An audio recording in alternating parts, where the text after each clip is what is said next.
You guys ready to get back to work? Man, it's rough to be working on a Sunday, huh? But this is fun work. So let's roll up our sleeves. If you got them, roll up your sleeves. It's another workshop here at the Voice of College Football. Welcome in, everyone. Settle in. Hit the like button before you do anything. Just hit the like button. Get it out of the way. You know you're going to love and enjoy yourself today. So just get that out of the way. Hit the like button. It's the way that YouTube knows that you enjoyed it. And even if you hated my interpretation of what happened in college football, you know what? Still hit the like button. We appreciate you all stopping by on a Sunday afternoon, 5 o'clock, 6 o'clock. Make that 6 o'clock Eastern time, 5 o'clock Central time. That would be the interpretation there.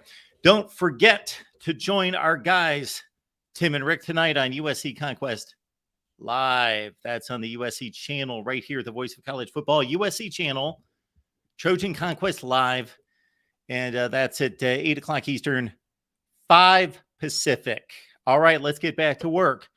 We have made our way reviewing college football seasons from 2022 all the way back through 2006. And what we have discovered is that there are some championships that need to be corrected. Check out the initial live stream for our review of the playoff era 2014 through 22. And you may be thinking, Mark, how can you possibly be changing national championships that were won during a playoff? I will say no more. Check out the live stream, participate in the live stream, go back a couple days ago, 2014 through 22, our interpretation of the college football playoffs. Let's review what we determined in 2013 through 2006, and then we're going to pick it up from 2005, go back to at least 1998, finish up the BCS era. We're going to go season by season. We are not going to sit here for hours and hours and hours on each season, so we're not going to dissect schedules necessarily per se. However, this is the deal. We are going to review it exhaustively. We're going to give a comprehensive look to each season. Some of them are obviously much more complicated than others. Also, keep in mind that if you want to take the deep dive, then after we complete 2005 back to 1998, we will take your calls. So we will take your comments and questions via the super chat. So if you have a statement to make and you don't want to join the show, if you got a statement to make, then please do that and leave the super chat if you want me to answer your question or acknowledge your statement, respond to your statement, or your opinion on a particular season. Leave the super chat there in the comments and questions. Otherwise, call the show. I've left the link in the description section. This must be an important series. I have not failed to leave the link in the description section. It's something I always forget to do. Did not forget it. And this is part 3 of our series. The link is in the description section. It's also in the chat as well. We had an issue at the end of the last show. I apologize for that. It was not my fault, but it is my responsibility. It's my show. So I apologize for the disgusting behavior by a few complete morons. And we have a way to deal with that this time. So it didn't take me a whole lot of thought to determine, okay, this is how we can make sure that that doesn't impact the show again. All right, so you will see that if it is necessary. And basically, we will safeguard against calls that we are not sure about until you prove yourself to be a true college football fan. All right, here we go. Before we get into 2005, I want to review very quickly what we determined in 2003 or 2013 through 06. And again, if you want the playoff results and our review of the playoff seasons, check out that live stream. And if you want the deep dive on the first half of the BCS era, meaning 2006 through 13, check out that live stream as well. So to review, in 2013, Florida State was the only undefeated team. They are confirmed a national champion. However, the spot taken by Auburn in the BCS championship can be challenged. Michigan State had the same credentials, basically the same, did have the same record, and also a conference championship against a like comparable schedule. So Michigan State especially given consideration here. Now for UCF and Baylor, the consideration is that they were conference champions with the same record as Auburn. However, they played weaker schedules. and did not play in a conference championship game. So that was my distinction there, that it was basically Michigan State with the best and the most, in objective terms, the best argument to replace Auburn opposite Florida State in the BCS championship game, but UCF and Baylor also had claims there. Florida State, your national championship is secure. In 2012, it's much more complicated. So Bama, yes, by the formula that was involved in 2012, Alabama elevated to the BCS championship game at number 2, and they won easily over Notre Dame, of course. However, if you're looking at the season in total, Oregon had the same record as Alabama. They also had a conference championship. They also won their bowl game against a top 5 opponent, arguably a better opponent than Alabama. They both finished 13-1. So Oregon earned a national championship just as much as Alabama did. That really can't be debated. We can argue schedules, of course, strength of schedule, but in regards to conference championship, same record, legitimate bowl opponent, Oregon's got the same resume Bama does. So Oregon, you have earned your first ever national championship in 2012.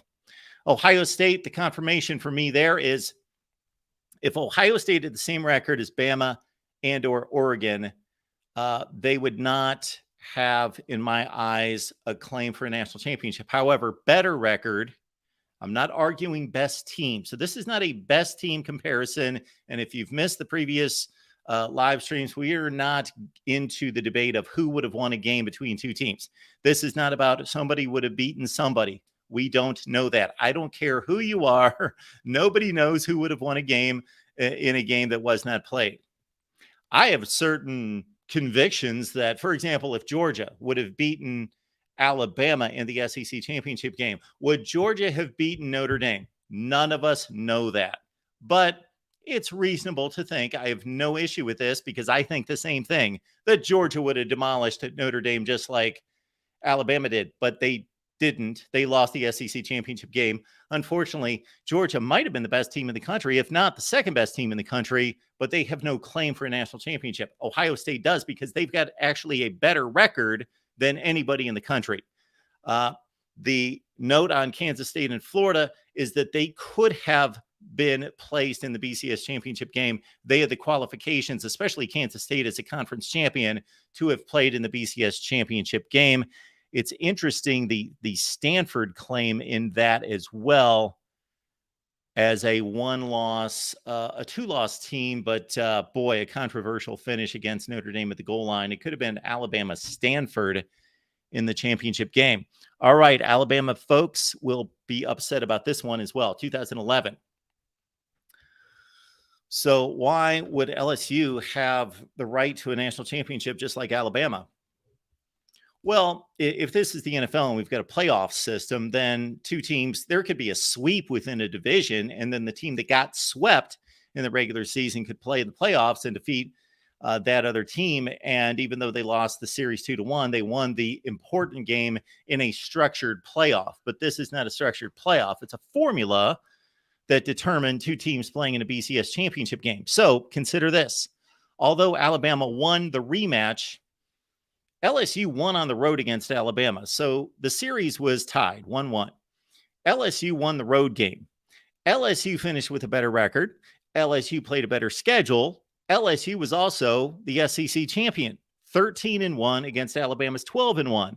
Put all that together, LSU earned a national championship under our guidelines, just like Alabama did. And of course, Oklahoma State going on to win the Fiesta Bowl. And many people believe, even myself, that Oklahoma State should have been playing in the BCS championship game against LSU. And again, the argument's not about who's best, because we don't know that. The argument is about what's justified. And Oklahoma State, one loss, Big 12 championship. And in a situation unlike the NFL, where we didn't see games against these teams in the regular season or a playoff structure, you give the opportunity to the team that did not have the opportunity. You don't give a second opportunity and have two opportunities for Alabama, 0 for Oklahoma State. All right. When we go back to 2010, boom, that's the easiest deal. 2 undefeated teams, major undefeated teams. Auburn wins the BCS championship game. TCU's got an argument as an undefeated team, but the argument for me ends right there because the strength of schedule, when we start to look at group of fives, for me, they have to have a substantially better record. They have to have the clear better record to make up for the strength of schedule difference because it's not even close. TCU, credit them. They did all that they could, much like UCF in 2017 and 18, but they did not play a strength of schedule. So Auburn is the national champion in 2010, 2009, similar situation. Bama confirmed national champion as an undefeated team. Boise State also went undefeated, not even close in regards to the schedule. So Bama is your lone national champion. And then in 2008, it's just a mess. So people that are brainwashed by the system of the BCS will say, well, Florida won the BCS championship game. Well, look at the credentials of Texas USC. You're seeing the same credentials as I do. They all won conference championships. Texas officially did not win the Big 12. However, it was a tiebreaker, a 3-way tie with Texas Tech and Oklahoma. So they were deprived of the ability to win a conference championship because of a 3-way tiebreaker. So you've got the same credentials for 3 teams. Now, the one issue there is that Florida won an additional game because they had to play in the conference championship game.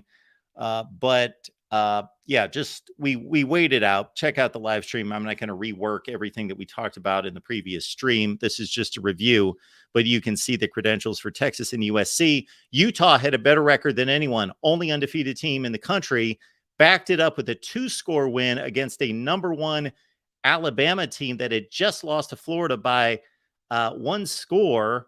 So Utah, despite playing the lack of strength of schedule, had the better record and had the undefeated win in the Sugar Bowl 2008. So Utah earns a share.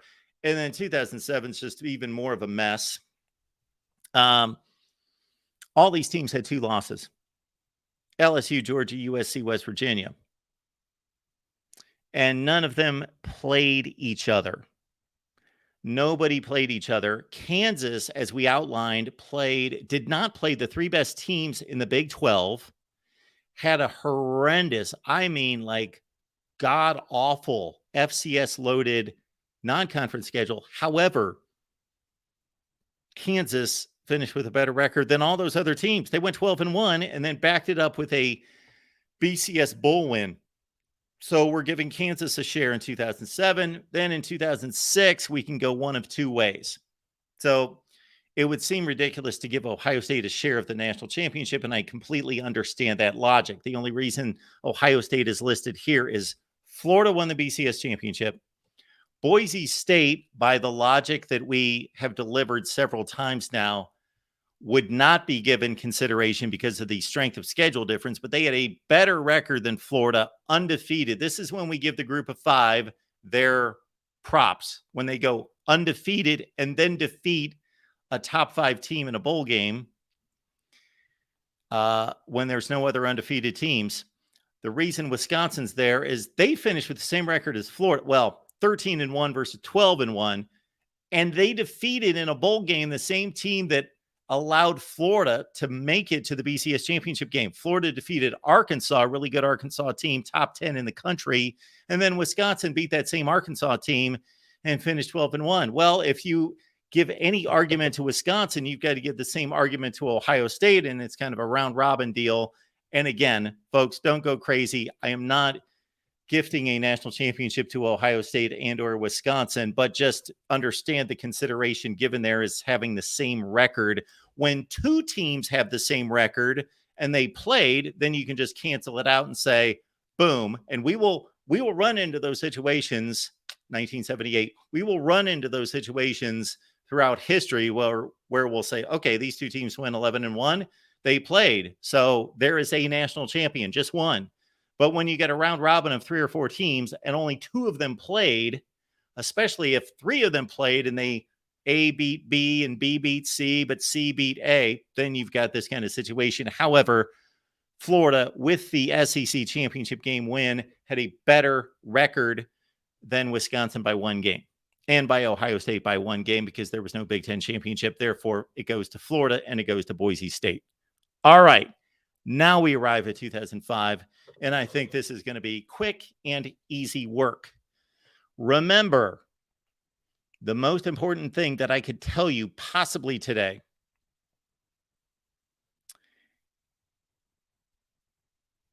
is to grab the Amazon link in the description section. It's there in all the videos. Grab the Amazon link. Please use it when you shop Amazon. That's most important. Also, Venmo, PayPal, and Cash App. You can search Mark Rogers TV, Venmo, PayPal, and Cash App to contribute to our show. Let's see if we've got any comments we need to hit on, and no comments yet. If you want your comment or your question to be addressed, super chat comment, please, and we will get to it.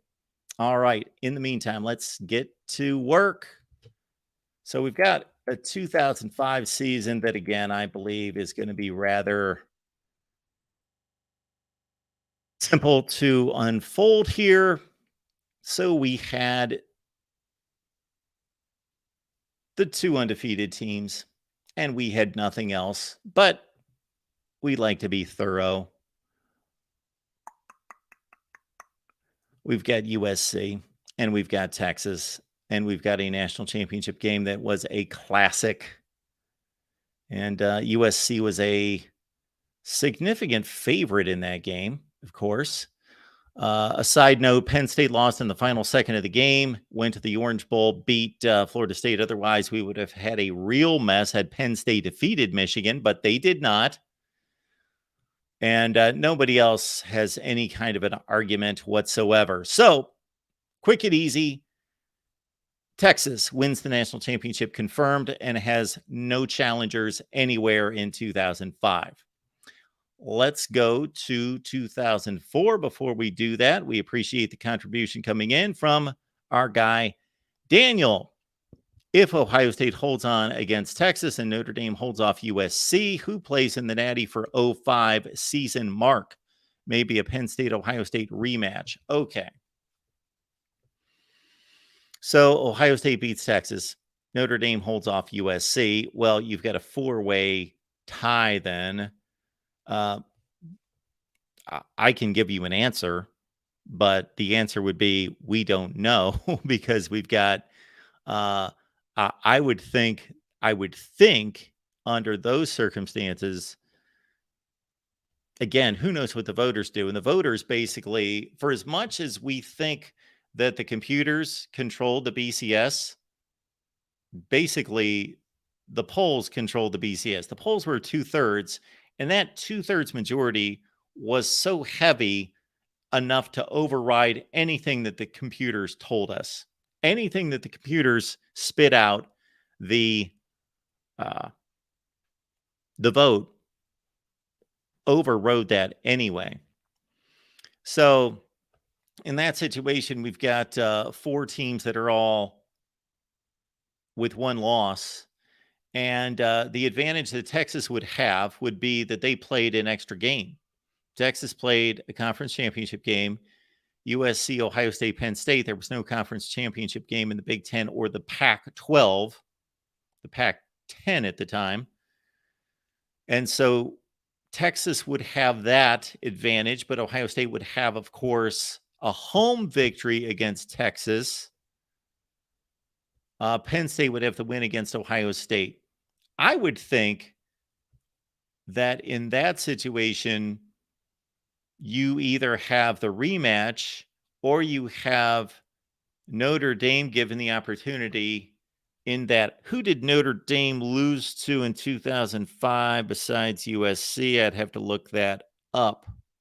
05.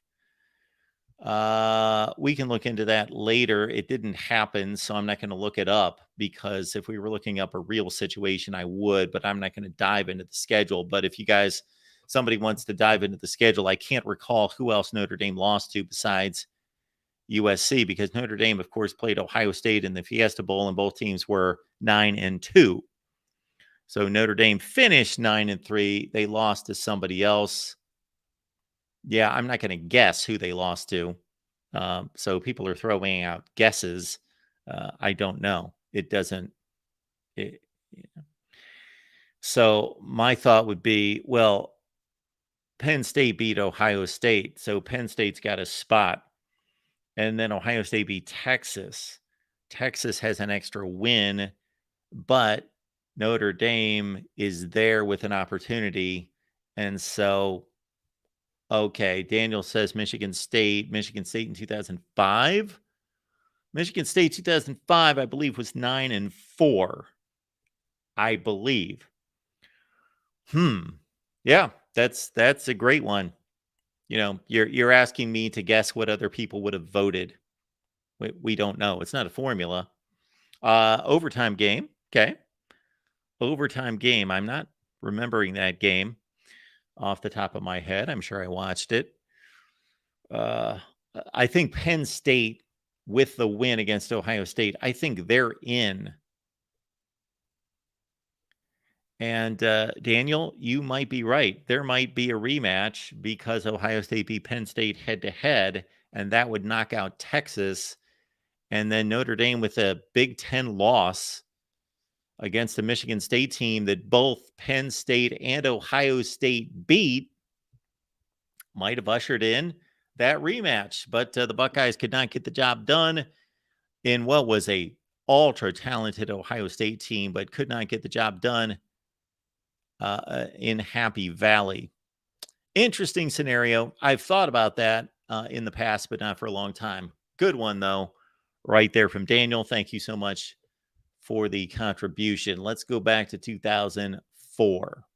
Okay, we all know what happened here. 2004. So, in the initial poll, you can see USC was number 1, Oklahoma 2. And this was the great travesty of the poll era in terms of the logic of these people back then. They basically, I'm not going to say this happened every time, but if you got in line first, the mentality was you kind of kept your place in line, which is obvious stupidity. Just because you were deemed to be better in the preseason before anybody played, you were determined by the most pollsters to be better, or you would keep your place in line. And that's what happened this season. USC was number 1, Oklahoma was number 2, and neither team lost. And Auburn started, I believe, number 19 in the country. And yes, Mike, they got jobbed. But the thing is that whoever was going to be left out got jobbed. So that's the issue this particular season, is that anybody would have gotten jobbed, because this is the great fallacy of the BCS. Only 2 spots. That's the problem. You need at least 4 spots. So I don't like the current 4-team makeup, but what at least it eliminates are there aren't going to be undefeated teams that miss the playoffs. And of course, we've saw that with UCF, but I'm talking about major conference teams aren't going to be left out as an undefeated team. And Christopher is telling us Auburn wasn't robbed. Yes, they were. But somebody had to be robbed. So I'm not blaming the BCS formula. I'm blaming the determination to have just one championship game. Because again, it was a faulty system to begin with.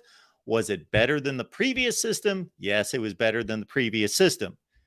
Yeah, we'll never know. If I'm Auburn, I don't believe that they've hung a banner, but heck yeah, I'm throwing up a banner and claiming a national championship. Of course, they should. Absolutely, they should. They did all that they could do against arguably the best conference in America. And they played a number 8 team in the country, Virginia Tech, in the Sugar Bowl. So it was, of course, USC and Oklahoma. Trojans just annihilated the Sooners 55-19. Texas in 2004 went to the Rose Bowl to play Michigan. Texas was number 2 in the Big 12. Cal, I believe, played in the Holiday Bowl 10-1. Utah, of course, is the other team that we need to deal with here under Urban Meyer and Alex Smith. Utah wiped out Pitt. Where's Pitt?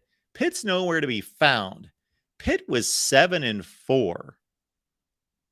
8-3. I'm sorry. Pitt went 8-3 and then lost to Utah 35-7.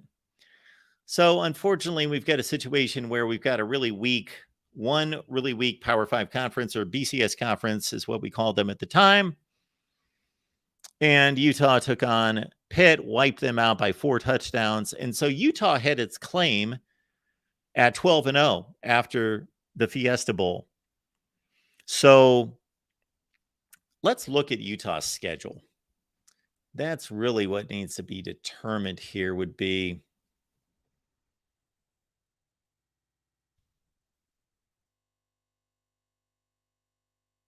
let's see if they've got any argument here. I doubt it. I highly doubt it. But we'll see. Utah's schedule looked like this.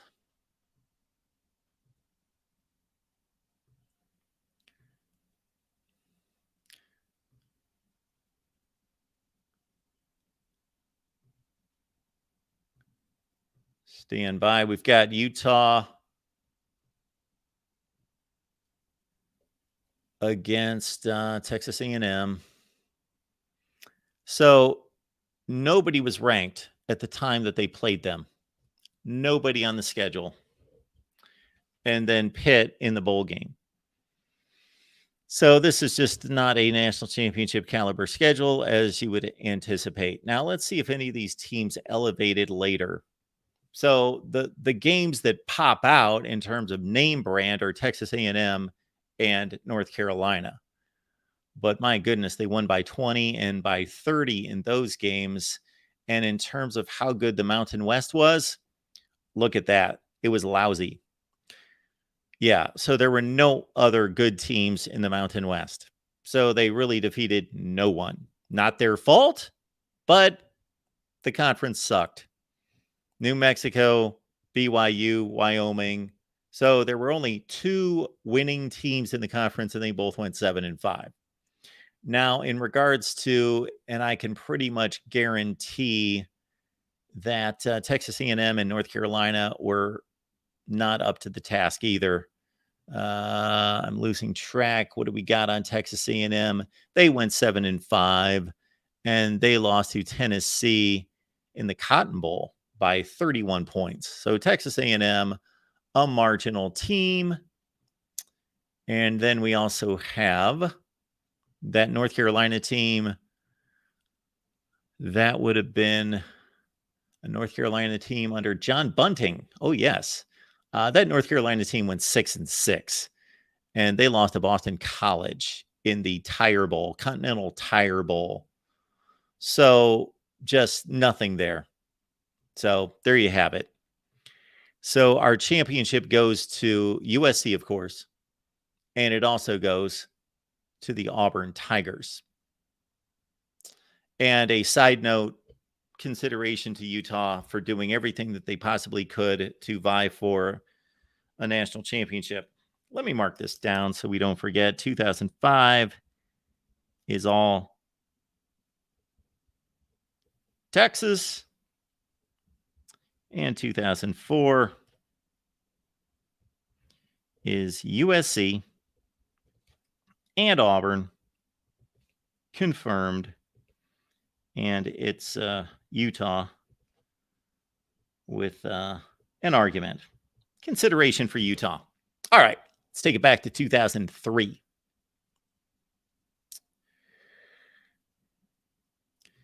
Oh, we'll have some fun with 2003 as well.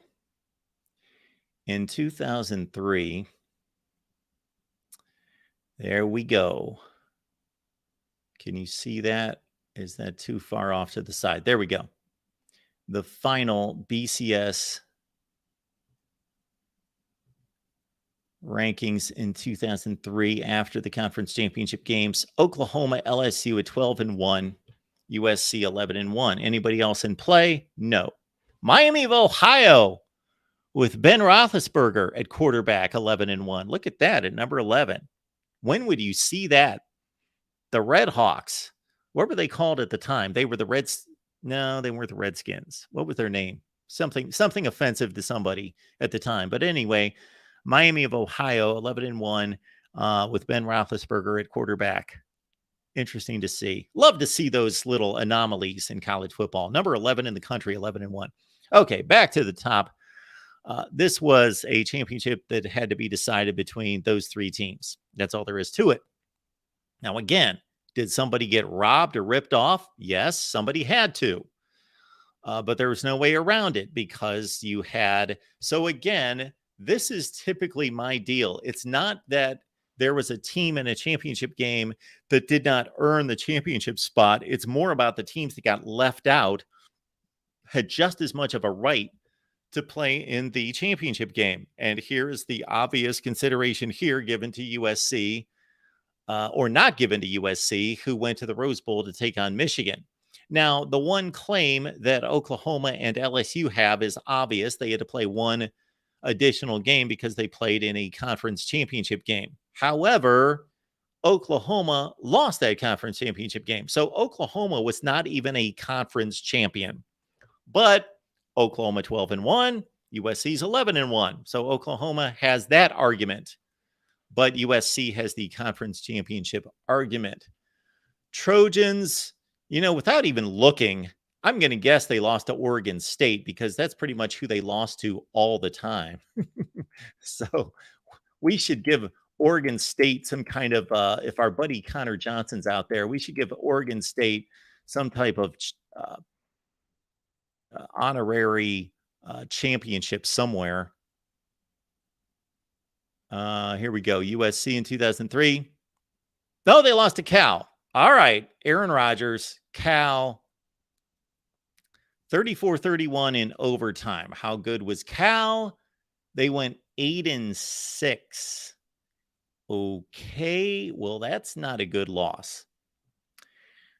So USC lost to Cal, who was 8-6. Close loss, but they lost to Cal. So they had the game against Auburn. So they beat Auburn, which is inconsequential this particular season. It would have been nice to have seen that game the next season. But Auburn was number 6 at the time. That team did not finish number 6. I don't know where they finished. We can always look that up. They wiped out Notre Dame. They wiped out just about everybody. Did they have a close game other than that? No. Did not play a close game. USC wiped out its schedule. Whipped everybody. There's not a close game there. We'd have to look into the BYU game to see if 35-18 was in any way close. It might have been, maybe not. But basically, nothing came down to a one-score game or anywhere close to it. So USC was a dominant team that particular season. Was anyone in the Pac-12 any good? Washington State 10-3, Oregon 8-5. Again, the Cal team that beat them 8-6. Oregon State finished 8-5 as well. And we had a couple bowl teams that finished under 500. All right. They beat that Oregon State team by 24. They beat that Washington team by 20. Washington State, the team that was the number 2 team in the Pac-12, they beat them by 27. So USC was dominant. No debating that. Oklahoma is going to have this atrocious loss in a conference championship game. There it is, 35-7. Now, that stands out, of course. However, let's be fair. Are you going with the conference championship? If you are, then that eliminates Oklahoma, and you just say you lost at the wrong time. And whether you lost by 1 point or 28 points like you did, you lost a conference championship. You're not a conference champion. You don't belong. You should not be in this game. But if we're going to take that logic ahead, 2017, Bama, gone. 2011, Bama, gone. Who else did we have?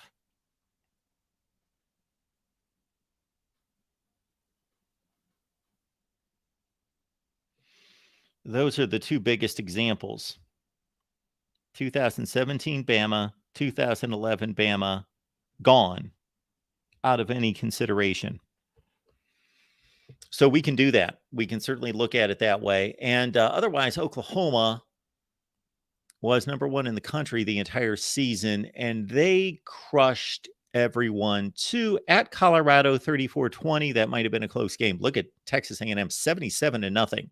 So both teams destroyed everyone.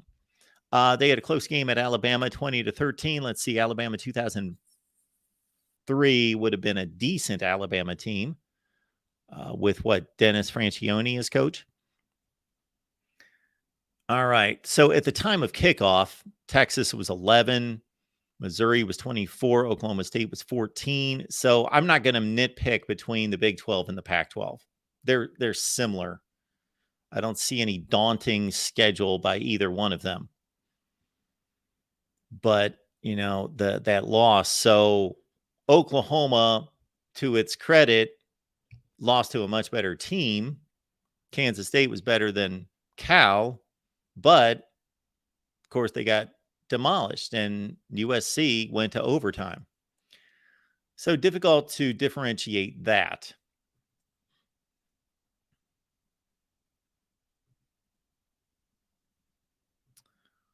So what are we going to do with 2003? Well, we know LSU won the national championship. And LSU won with one loss, correct? And USC, well, there's an easy fix here. And it's the same fix that the voters came up with. 2003, you've got two national champions. LSU and USC went to the Rose Bowl, and they were, you know, I don't want to say they blew out Michigan, but they were the far better team. They beat a really good Michigan team that won the Big Ten. LSU and USC, they are both the champions in 2003. That's pretty easy to see. On to 2002. 2002 is going to be nice and easy as well, I believe. I know Georgia was really good that year, but they lost. They did lose a game, and nobody else is undefeated. And you had Ohio State and you had Miami at the end. And that, of course, was an epic game. And Ohio State won the national championship in overtime. So 2002 is easy. That goes to the Buckeyes by themselves. All right, 2001. We've got no controversies, right? I don't see anything there. Yeah. 2001.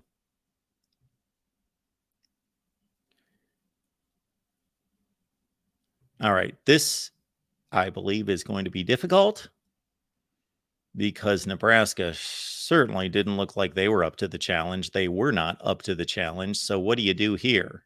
Okay. So our deal in 2001 is that Miami was undefeated. All right, you got Nebraska. Did not win a conference championship because they lost to Colorado, giving up 62 points on Black Friday. But Colorado was 10-2. So should Colorado be given the spot above Nebraska because they went on to win the conference championship? Well, they got two losses. Oregon 10-1.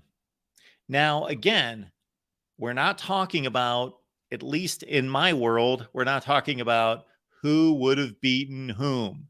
And it's easy to think, well, Nebraska got blown out by Colorado, and then they got trounced by Miami in a 37-14 game that is about the worst 37-14 thrashing you're ever going to see. It could have been 70-14 or 70-7. Oregon is the other consideration there. Illinois is a consideration. So Illinois, basically at number 8, nobody talks Illinois. Nobody talks Maryland. But they had the same records as Oregon and one game less than Nebraska, 11-1 to 10-1. So let's look at Maryland. They won the ACC championship, and Illinois won the Big Ten championship. Now, Nebraska played one extra game. Why? I don't know. Don't remember. We will find out. I'm curious as to why Nebraska played an additional game, because they didn't play in the conference championship game. 2002 or 2001, Nebraska.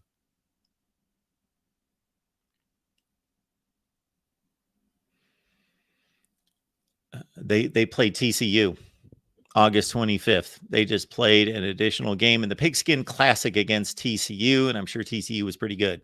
Beat them 21-7. And Nebraska beat Notre Dame by 17. Did they have a close game? Texas Tech by 10. Oklahoma, who is number 2 in the country. That was basically when Eric Crouch won the Heisman against Oklahoma, 20-10. And then again, the Colorado loss is huge. This is a difficult one to sort out. Because again, Colorado lost 2 games. So this Colorado team in 2001, they lost to Fresno State by 2. They lost to Texas by 37. Okay. Then they upset Texas in the Big 12 championship game. Texas was in line. Was Texas in line to play in the BCS championship game? They would have been. If they arrived at the Big 12 championship game at number 3 and Nebraska just had been number 2, but Texas blew it and Colorado pulled off a bit of an upset there. So that's their candidacy. Illinois. Now, do I think Illinois would have hung with Miami? No. But again, it's not about what we think. It's about what the resume tells us. Illinois got blasted by LSU in the SEC championship or in the Sugar Bowl. I'm curious to see Illinois, who actually, anyway, Illinois in 2001.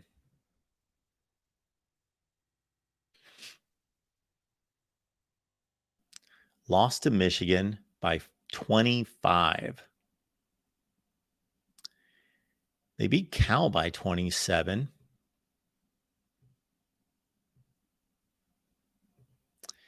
And Illinois also in 2001.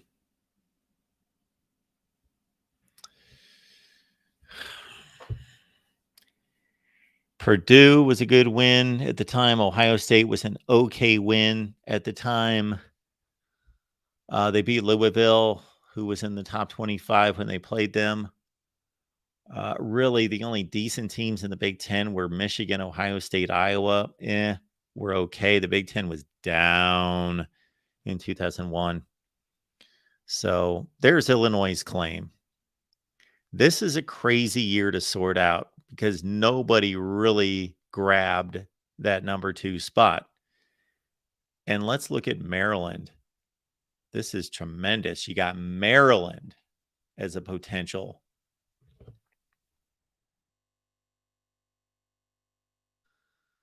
So we've got the Terps.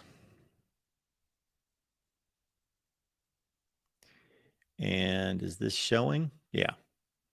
Maryland lost to Florida State by 21. And then they got pounded by Florida. Yes, I remember that game. They got pounded by Steve Spurrier and company by 33 in the Orange Bowl. So, but again, we can't take that into consideration as to who earned the BCS championship spot. What this really comes down to is that Miami's the national champion. They are the national champion. There's nobody else in the running, but you've got to give consideration to all these other teams. And in terms of not a national championship, but consideration as to they all had a valid claim to have played in the championship game, especially Oregon, because they won a conference championship.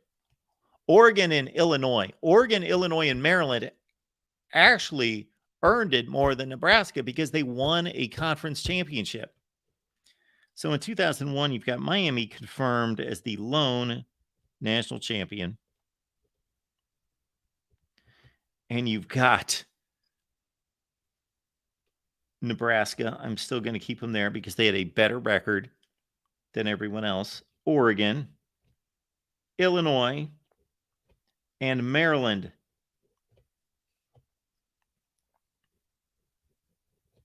For the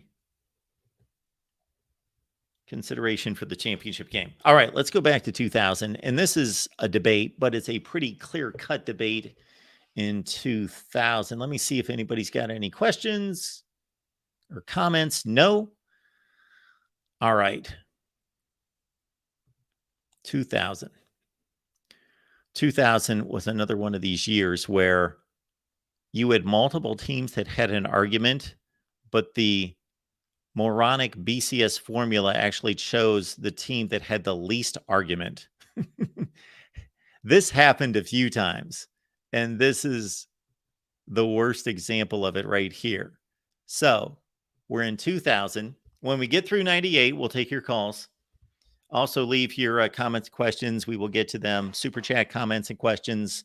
We will address all of those. Okay. Oklahoma's in, obviously. They are the only undefeated team in college football. Okay, does it go to Florida State, Miami, or Washington? You also had Virginia Tech there that nobody talks about. I believe their loss was to Miami. So that's an obvious consideration or an obvious elimination of Virginia Tech. Oregon State at 10-1. They're given no consideration.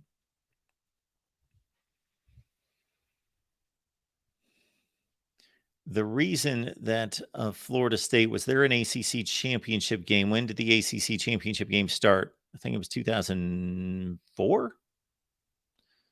All right, we'll look at it here. So Miami beat Florida State. I believe the score was 27-24. So that would tell us that Miami should have played Oklahoma in the BCS championship game. And I've had this conversation about 48 times with Miami fans on their channel, of course, and they are blind to anything else that happened. And their thought is, we would have blown out Oklahoma. We did beat Florida State. That all sounds good, but obviously they're just looking at their little narrow scope of the world. Washington beat Miami. So actually Washington, and we'll check out their loss. I think they lost to Oregon by a field goal. I think they lost a 33-30 game. We'll look at Washington. So based on that scenario, Washington's got the lead on Miami. In my eyes, they won head-to-head. They're both conference champions.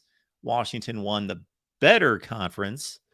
Okay, Virginia Tech again eliminated by Miami with that loss, just like Florida State is, despite having one more win.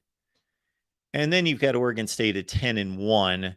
They did not win the Pac-12 or the Pac-10 at the time. They lost to Washington head-to-head, but I am interested to see Oregon. 2001, we're trying to sort this out. Oregon in 2001.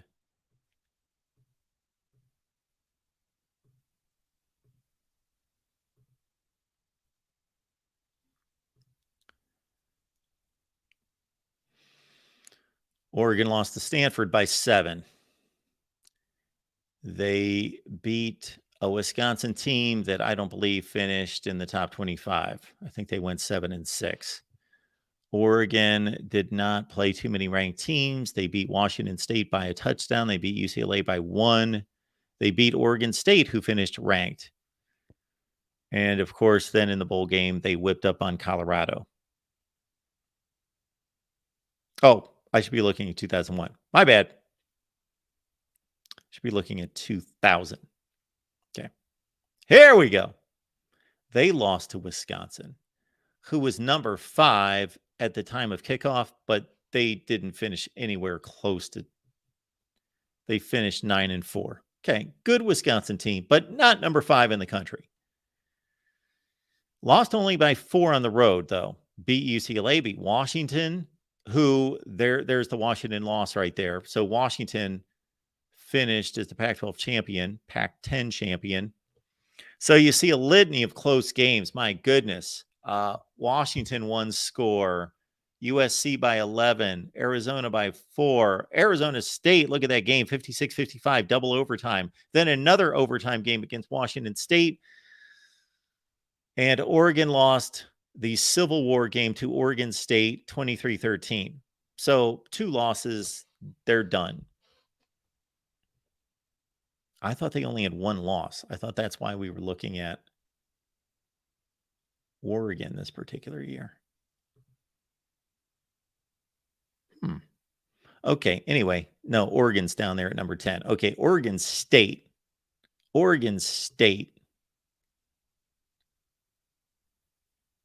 lost to Washington by 3.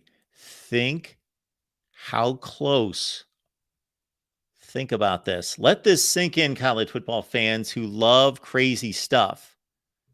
How close were we to a Oklahoma-Oregon State national championship game in 2000? Oregon State would have been undefeated. They lost in Seattle by 3 to that really good Marcus Tuiasosopo team that won the Rose Bowl against Drew Brees.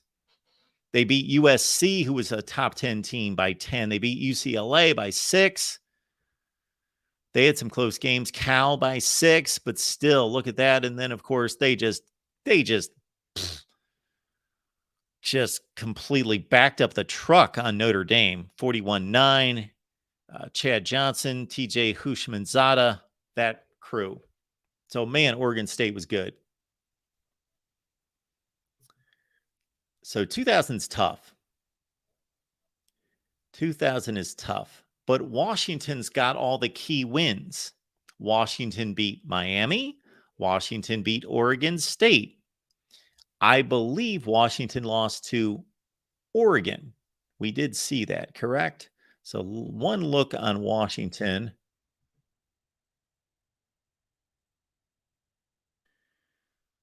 Yeah, they lost to Oregon by a touchdown on the road. But, man, they beat Miami. And they beat Oregon State. And they didn't really just trounce teams, but they won the games.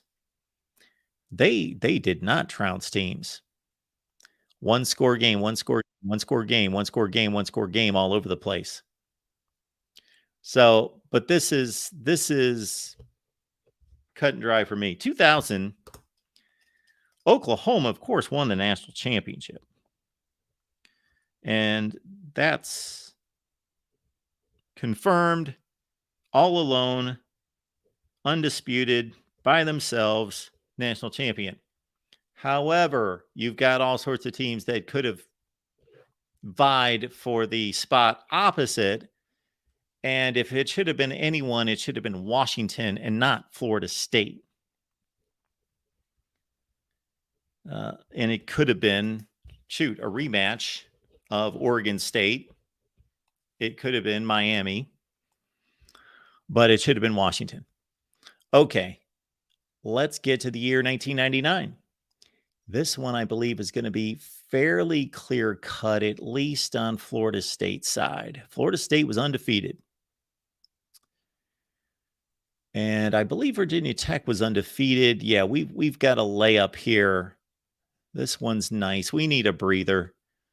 Florida State, Virginia Tech, and of course, the Seminoles won what was really a good game, 29-28 in the fourth quarter, but then they scored 17 points to close it out.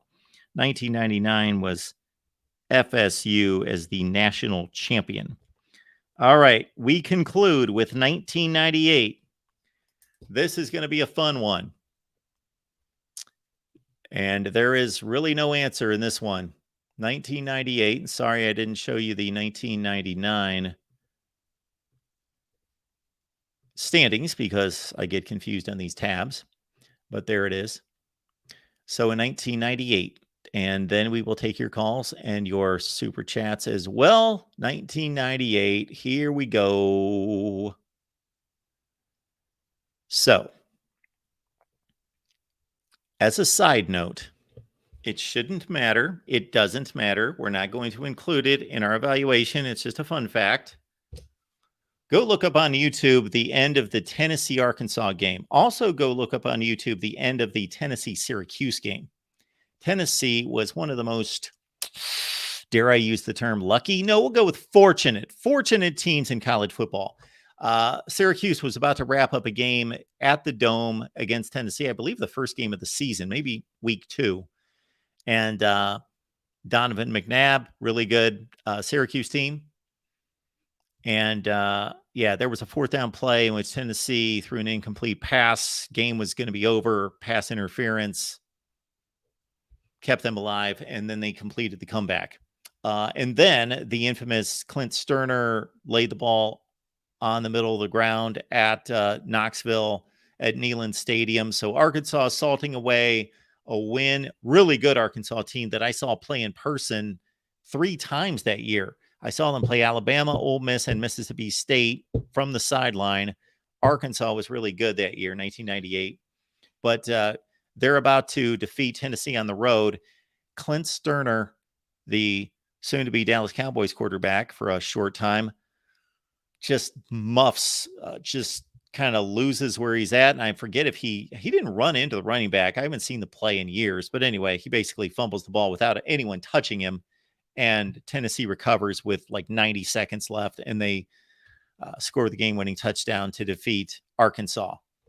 And then the other thing to consider there, it was a pretty marginal Mississippi State team that faced Tennessee in the SEC championship game. Another game I covered. I was in the press box for this one. Mississippi State was up 14-10 in the 4th quarter. Until about 7 minutes left in the game, and they had a turnover. Leonard Little, I believe, or Al Wilson had a big sack, strip, fumble that led to a touchdown, and then T. Martin hit Peerless Price down the sideline on like a 60-yard bomb to ice it, 24-14. So Tennessee rode the high wire. However, they won them all fair and square. So Tennessee's undisputed BCS champion in the game. Now, who should they have been playing? Well, this is the problem. Good Lord. Ohio State was pretty much consensus number 1 the entire season until they ran into Michigan State and blew a 19-point lead. 15-point lead. No, a 24-6, 18-point lead against Michigan State and Nick Saban, and lost 28-24 against a marginal Michigan State team. Florida State's loss was to Torrey Holt and North Carolina State by 17, and that NC State team wasn't real good. They were 6-5. Kansas State showed up at the Big 12 championship game at 11-0. They were in line. They lost to Texas A&M in overtime at the Big 12 championship game. UCLA played a game that was made up from earlier that was canceled against Miami at the Orange Bowl, showed up against a decent Miami team, blew a 2-score lead in the 4th quarter, and lost at the Orange Bowl and blew their shot at a national championship. And can you imagine Arizona playing, or Wisconsin playing in a national championship game? That could have happened. 6 teams had 1 loss. Incredible. I'm biased, but I believe a lot of people would back me up on this that are not biased, that Ohio State was considered the best team, but they lost. They all lost. And what's really strange about this situation is it was determined, and this was, of course, the first year of the BCS formula, and this was also the first year that Ohio State agreed by Ohio legislation to play an Ohio team every season, non-conference, something that still holds to today. So they added Toledo to the schedule. Toledo was awful. And that dragged Ohio State's BCS formula ranking down to number 3. Or we see it there, number 4. And they won like 59-0. So how you make anything out of that mess? Basically, Tennessee is the confirmed national champion, and all those other teams have a right to claim that they should have been in the championship game, except for, I believe, UCLA defeated Arizona head-to-head. Ohio State and Wisconsin, I do not believe played that year. We're going to have to double check that because that would knock Wisconsin's argument out. 1998 UCLA. Can you imagine UCLA in the national championship game? UCLA beat Texas by 18 that year. Yes, they beat Arizona and walloped them 52-28. So Arizona, you're done. You get no consideration in this. And then we wanted to look at, curious about Wisconsin. And of course, Wisconsin and UCLA played in the Rose Bowl. And the Badgers won a good Rose Bowl game, 38-31. Wisconsin lost to Michigan by 17. Okay, and did not play Ohio State. So for all you people that argue with me about teams playing each other in conference games, we need as many teams playing each other in conference games as possible because we run into these issues. How many times has this happened? Got two teams in the same conference with the same record. They didn't play each other. There we go. All right, 1998, Tennessee, your national champion. And then we are basically going to list that Ohio State does not win a championship, but they had a claim to play in the championship, as did UCLA, as did Florida State, of course, did. Kansas State, 11-1, as well, they were a non-conference champion. But again, we've had non-conference champions play in championship games and win college football playoffs. So we're going to include Kansas State in our teams under consideration for 1998. All right, we have completed the run, and now we will take our calls. Jackson, welcome into the Voice of College Football. Good to see you, man. Good to see you too, Mark. How's it going? It's going well, and I love this stuff. Same here. I mean, this is fun right here. It's like when you do stuff that you love, it really doesn't feel like work. Not most of the time. All the other stuff you have to do to make it work does feel like work, but sitting here talking to all of you and reviewing national championship seasons, yes, it's a joy. I love this kind of stuff. Is it okay if I go over the 2000 season? Of course. Yeah, that was the year where Miami really got screwed over because, I mean, they had that head-to-head win over Florida State, right? Yes. And it was like, what about us? We're the U. So you think that Miami should have been in the championship game? Absolutely, man. Well, what about Washington? Ooh, that's a good one. They beat Miami. Ooh, you got me there. That's where I've got difficulty there in 2000. I think Washington, the other thing that Washington did was they beat that Oregon State team that was really good at 10-1. Yeah. They lost to Oregon for sure by a field goal. You know, the 2000 season would have been a perfect year for a 4-team playoff right there. Because, I mean, yes, Oklahoma, Miami, Florida State, Washington, it's like no argument with that. Yeah, although you're right. So based on the rankings, that's what it should have been. Yeah. But Virginia Tech, Oregon State, and, well, those two teams would have had an argument to play as well. You know what I think is interesting as we go through this is to see how many times in college football a team that we would never think about playing in a championship game for the national championship, how close they came. Like Oregon State could have played in the national championship game this year. They lost to Washington by 3 points on the road. Stanford could have played in a couple national championship games. They were that close, losing like overtime games to Oregon. A few other teams we've come across that were just so close, like Illinois playing in 2001. They could have played in the BCS championship game. Oh man, like that 01 season, that was Yeah. another big Yeah, season. that's Oh, tough to. Miami was so much better than everybody else. oh, for sure. Like there's no debating that. I mean, No, but there's really not. And you know that I don't say that very often. I usually say, well, they didn't get to play them and them and them, but that 01 season, you just had a collection of like good teams, and Miami was an all-time great team. And yeah, not even close. oh, for sure. Like there were a lot of teams getting upset, like Tennessee getting upset in that SEC title game, Yeah. and Texas getting upset in that Big 12 title game.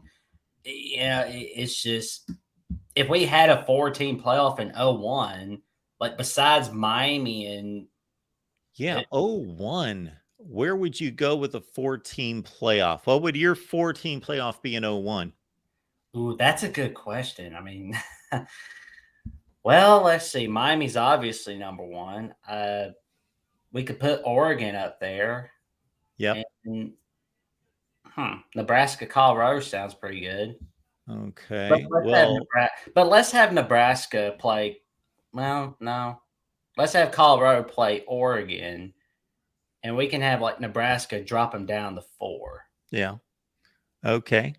Certainly, that's a good Final Four, and it makes sense. The only argument I would have is that Nebraska did Right. not win the Big 12, and Right. Colorado lost 2 games.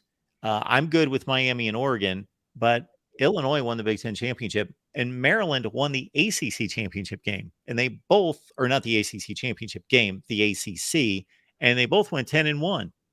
Yeah. So we're looking at Illinois. They got shellacked. That one game against Michigan that they had Yeah, where they lost, yeah, they it got was shellacked ugly. in the big house. That's Did basically showing me that they could not win a big playoff Yeah. game. Well, Like yeah, then they got killed by LSU in the Sugar Bowl.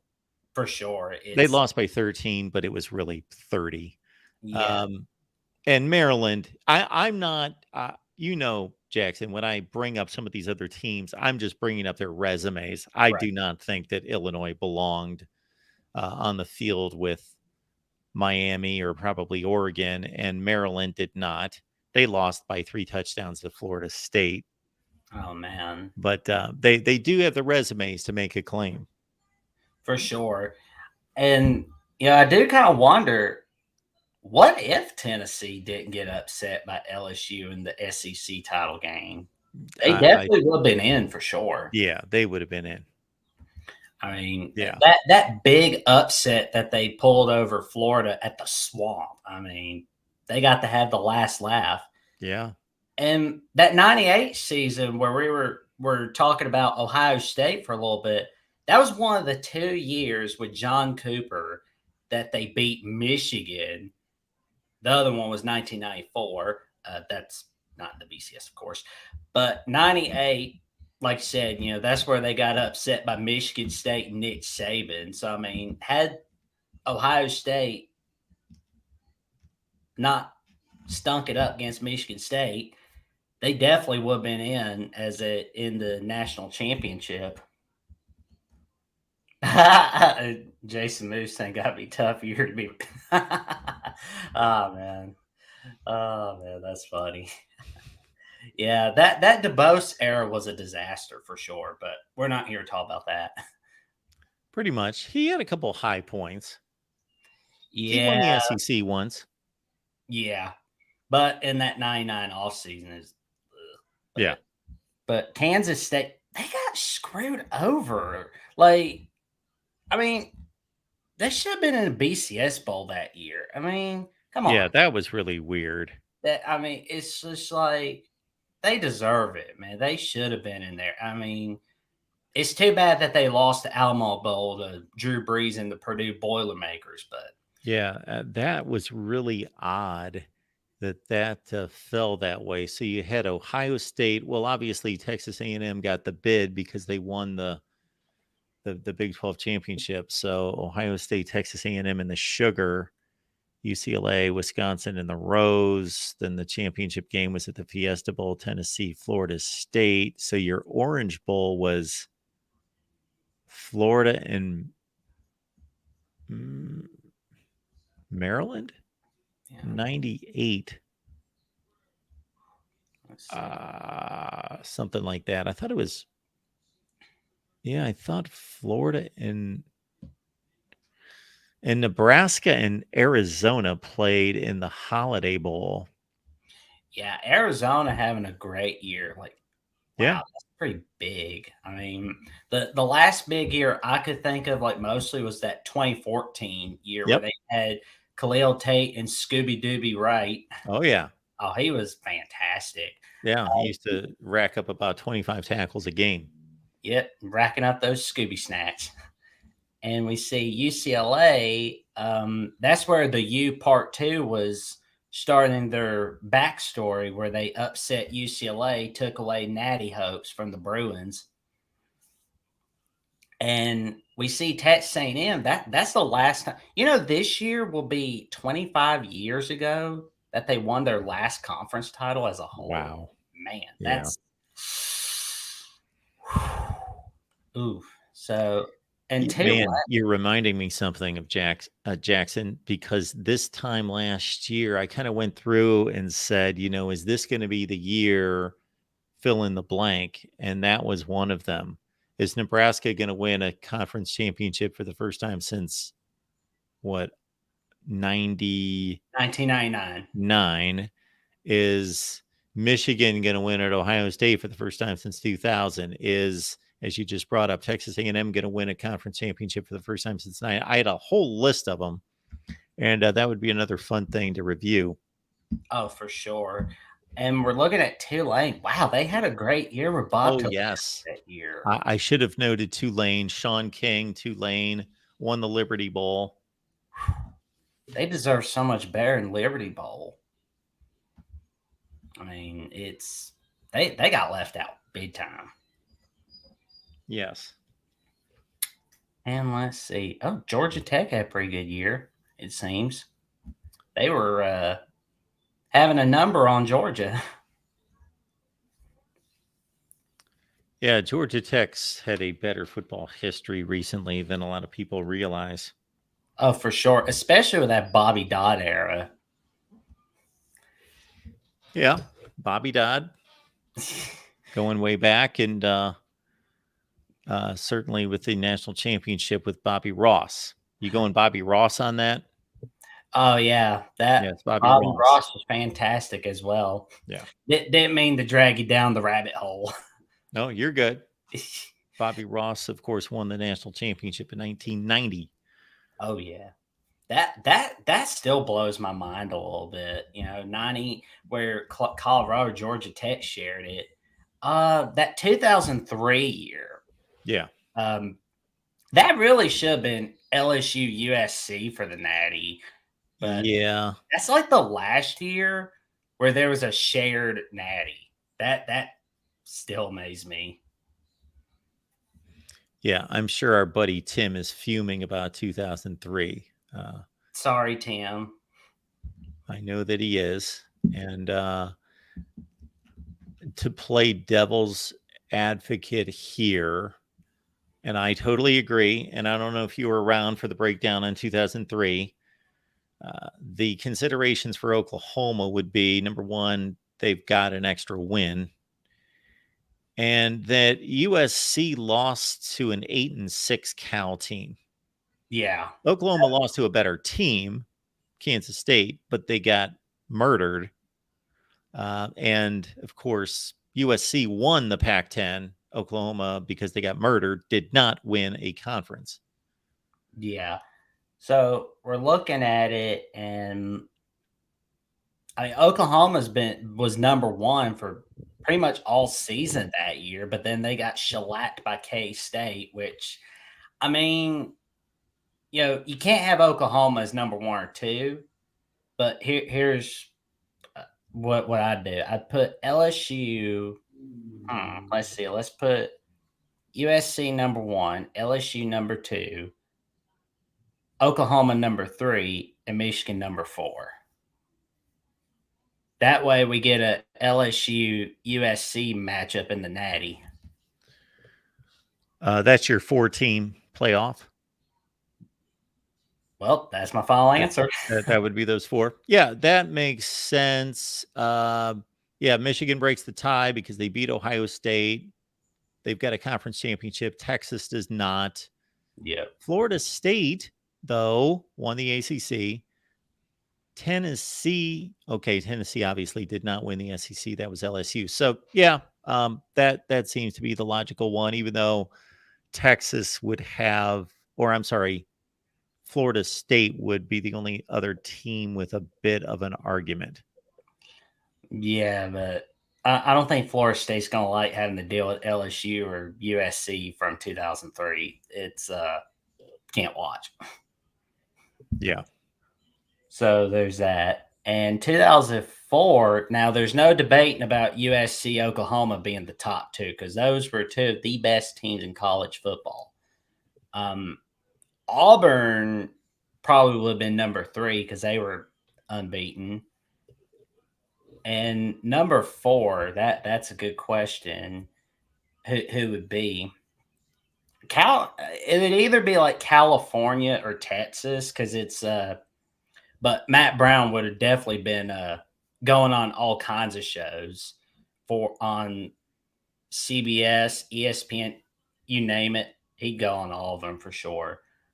Because he campaigned for Texas to get to the Rose Bowl and basically screwed California out of going to the Rose Bowl for the first time since 1958 at that time. Yeah, that was too bad. For sure. Last time Cal won a Rose Bowl was 1937. That's where they beat this team. So 9-0. So that's the last time they won the Rose Bowl. That's the last time California won a Rose Bowl. And the last time they went to the Rose Bowl was 59. Yep. Part of the 58 season. Yeah, so I think you're on track with what the BCS would have shown us. Utah, obviously, they're undefeated. Boise State's undefeated. And Utah's playing, well, they're not playing in a major conference, but again, they're undefeated, and Boise's undefeated. Yeah.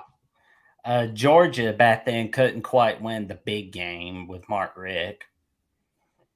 That was always his big problem. Let's see. Cal, that would have been amazing to see Aaron Rodgers in the Rose Bowl. Yeah. It's like he's always it's always something, he just gets postseason is his nightmare. Yeah, not to deviate and run off to the NFL, but yeah, Aaron Rodgers, I believe, has lost 3 conference championship games and or playoff games in which he didn't get to touch the ball last, where he scored to walk off the field with a lead, but didn't get to touch the ball either in overtime or on a last drive. For sure. Boise State wasn't unbeaten. Yeah, that's where Boise lost to Louisville in the Liberty Bowl against Louisville. That was the only loss for Boise that year. Yes. Our guy Christopher's noting that Boise State was not undefeated. My comment was concerning the regular season. Boise State was undefeated going into what we're talking about, the selection of the postseason. Yeah, it was. But yeah, I do wonder what it'd been like to see. I mean, Vince Young was magnificent that year in 2004. And of course, he was fantastic in 2005. I mean, when you think of college football in 2005, you think of Vince Young. But yeah, that who would be that number 4 team? That would have been a debate. Ooh.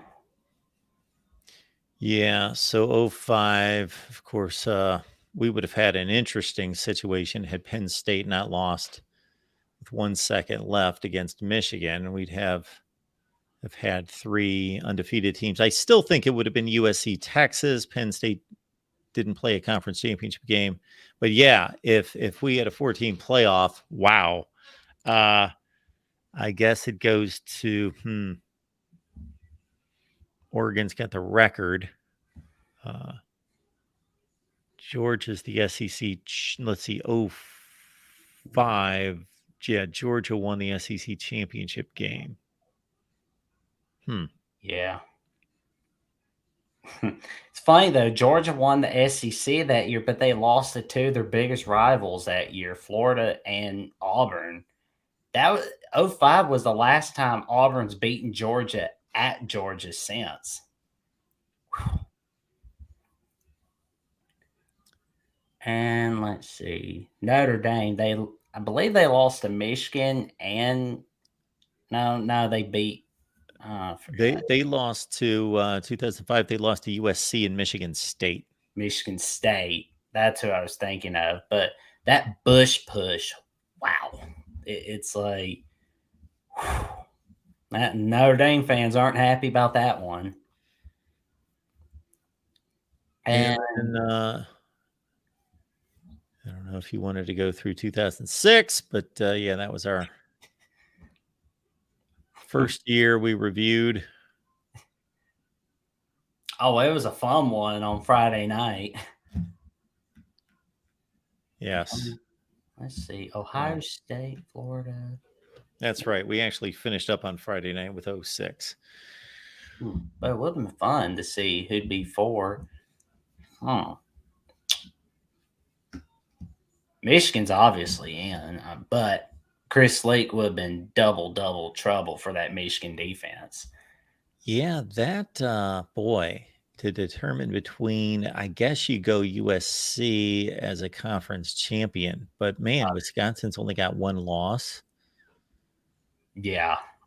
Boise State's undefeated. Yeah. That would have been a heck of a 4-team playoff. I don't know what would have happened there with a 4 spot.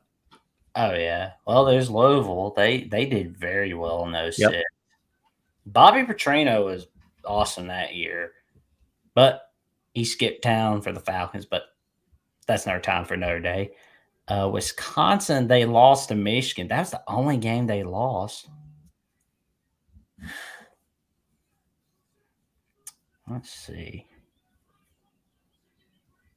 Honestly, for number 4, I'd have put USC there because, I mean, let's be honest. I got a feeling everybody wants to see Ohio State, USC in a playoff game. Yeah, I think it would have been USC, Pac-12 champion, Pac-10 champion. Yeah. Yeah. But, it was amazing that Corvallis, Oregon was just kryptonite for USC in those years. For sure. All right, Jackson. Anything else you wanted to go through? That's about all. Thank you for having me on to discuss the 98 through 05 and discussing a little bit of 06 with you, man. I appreciate it. Jackson, we love going through college football with you. You're a student of the game. I enjoy your comments, and you know your stuff. You love it. You review it all the time. So it's great to talk college football history with you. Well, I got some relatives, I'll tell you, that had to get on me about how to stay up for late games here and there. I'm like, why'd you stay up late? There's a late night game on. Yeah. Sometimes family doesn't understand. That's okay. But all right, Jackson. Thank you for having me on, Mark. Sure. Have a good night. We will see you soon. See you soon, man. All right, folks, we have left the link in the description section of the video. We've also left the link there in the chat if you want to pick up on the conversation. We've reviewed the rest of the BCS era 1998 through 05. Of course, in series part number 2, we reviewed the BCS in 06 through 13, and the initial live stream was the playoff era. We will pick it up from here in 1997. Which we could do right now, but I believe that we will save that for a future time this week. All right. So we were going live, of course, on Monday night, is going to be a live show. The Big Ten live show is coming up Monday at 6 Eastern.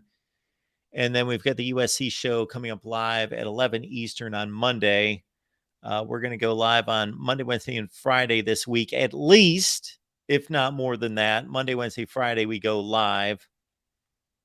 And we would also, of course, want to let you know to please use the Amazon link in the description section. It's there in all the videos. Keep us going here at the Voice of College Football with the Amazon link. It's the same shopping experience, doesn't cost you anything. It's the way to go, and put it somewhere where you will not forget it.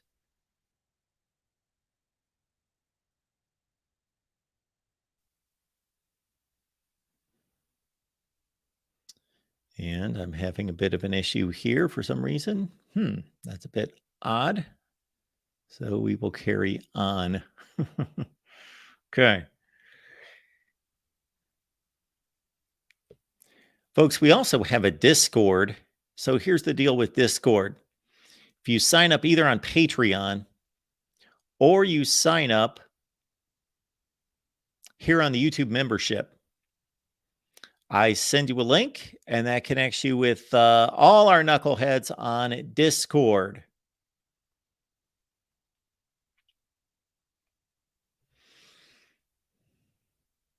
I am having all sorts of issues finding banners tonight. My goodness.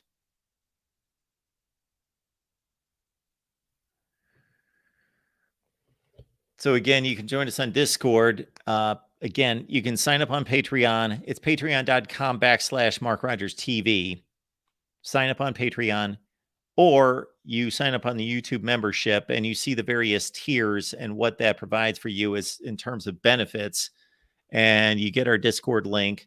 I send that out to you. And in addition to the Discord link, we are only about 7 weeks from college football and getting my predictions. I am not going to guarantee that I can make you money. But if my track record this year is the same as my track record has been for, 40 years, then yes, you will win money. We also have a number of the contributors that you see here on a regular basis. Guys like Steve Hellwagon, Tony Gerdeman, Corey Brada, and others. You will see them and their predictions that we provide each and every week. So we do a 12-pack with our media contributors, and then I provide a lot more picks than that. I do about 20 or 25 games per week with my predictions. And then the creme de la creme is Steve Merrill of Wager Talk. He is kind enough to provide us with an exclusive, only can be found at the Voice of College Football, an exclusive under the radar selection each week. And Steve Merrill last year was 13-1 against the spread. That's insane. If you know, try to pick 13-1 against anything at any time, let alone against the spread. Now, I'm going to tell you right now, do not expect Steve to deliver 13-1 again, but that underlines how good he is, that he gives us a prime cut, a prime pick exclusively here at the Voice of College Football each week during the college football season. So you get Steve's under the radar selection, and don't expect him to be selecting the Alabama-Texas game. The reason he went 13-1 last year, he gives you a selection like UTEP and New Mexico State take the over. And I'm like, what? Huh? Oh, okay. Bingo. So that's why it's called an under the radar selection. So we appreciate Steve Merrill, Wager Talk. Haven't talked to him in a long time, but he is geared up to give us another run of exclusive picks here at the Voice of College Football this season. Plus, you get my picks. Patreon.com/MarkRogersTV, or you sign up here on YouTube. And then you get also a number of benefits involving watch parties. And we did have an issue with the last watch party, and not an issue that affected you, but a YouTube issue with the copyright on the watch party. So I want to be extra careful the next time we do a watch party, but we will look into it and do our best to avoid some of the issues that we had last time. Again, Not your issues, my issues in terms of receiving one of those dreaded copyright strikes from our fine friends here at YT. So you get the watch parties, you get Steve Merrill's picks, you get my picks, you get the selections from our media contributors. And on top of all that, you get a number of other benefits, meaning request content here, the Voice of College Football. So it's a screaming deal, and this is the time to get in on it. Okay, more announcements. For as much as I love to wait until the night before the season starts to deliver my predictions on the college football season, predictions that have included, I should go back in the archives and look at my playoff predictions and college football, both the college football playoff and the conference championship predictions, because they've been pretty good. I know 2 years I picked all 4 playoff teams. Not last year. I messed up last year. But I did predict all 4 college football playoff teams in 19 and 20. Those might not be the years. Anyway, and the national championship game a number of times. Okay. So without further ado, we are going to start releasing our predictions this week. We are going to release team previews with a prediction, run through the schedule, run through the offense, run through the defense. We're going to start here in the next couple of weeks with August camp starting August 1st. For all the teams across America, we will deliver position previews, position breakdowns for all the major teams here at the Voice of College Football, as many as I can get to. So we are locked and loaded for this season. Also, we believe we are extremely close to delivering post-game, having a post-game show for these teams. Haven't confirmed all of these, but so don't hold me to this completely, but I believe we can deliver post-game for Ohio State, Michigan, Penn State, Nebraska, Iowa, Texas, Oklahoma, West Virginia, USC, Oregon, Notre Dame, Clemson, Miami, Florida State, Alabama, Texas A&M, LSU, Georgia, South Carolina, and who knows, maybe I'm missing someone. A lot of post-game shows here at the Voice of College Football, and that doesn't even include our national post-game shows. So we are doing our best to deliver the best here at the Voice of College Football.